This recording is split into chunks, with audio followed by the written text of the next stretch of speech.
I am a biological mother of two teenage sons. I am a journalist and I am an interfaith leader, and I am also a transgender man.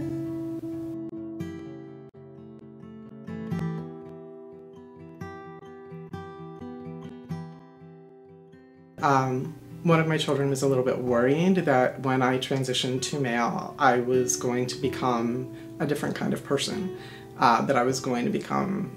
aggressive and dominating, and he really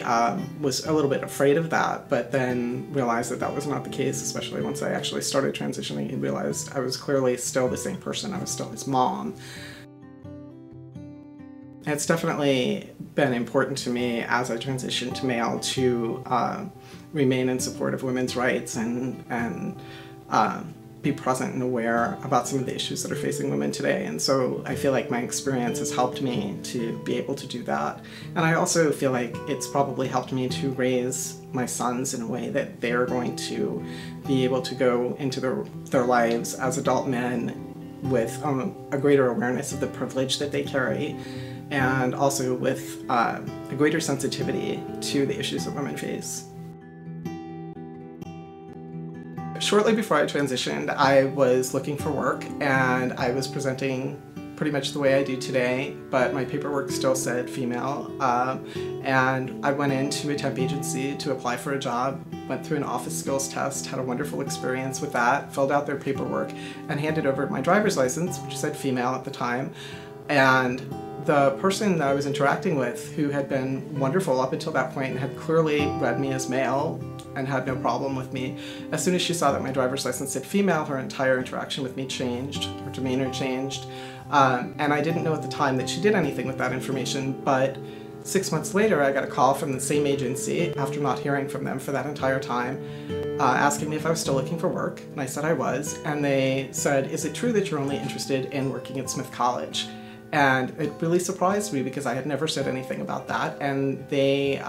had clearly come to the conclusion that Smith College, as a women's college with a number of lesbians on campus, would probably know what to do with somebody who was female and dressed and looked male.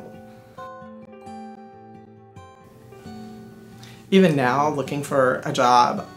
I run into issues around transgender in the workplace because I will need to provide references for any job I apply for, and even though I'm usually very well qualified and I have had a very positive work experience and work history, it can still be challenging to find references where my previous employers knew me as male or know the correct pronouns and name to use. So there are a number of people that I've worked for in the past who don't know that I transitioned and don't know my current name and my current pronoun. And so being able to provide their names as a reference would be a problem to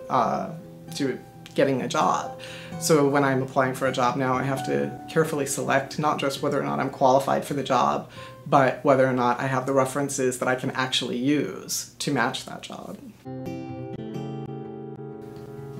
I feel like transgender rights, whether it's for employment or housing or any other kind of civil rights,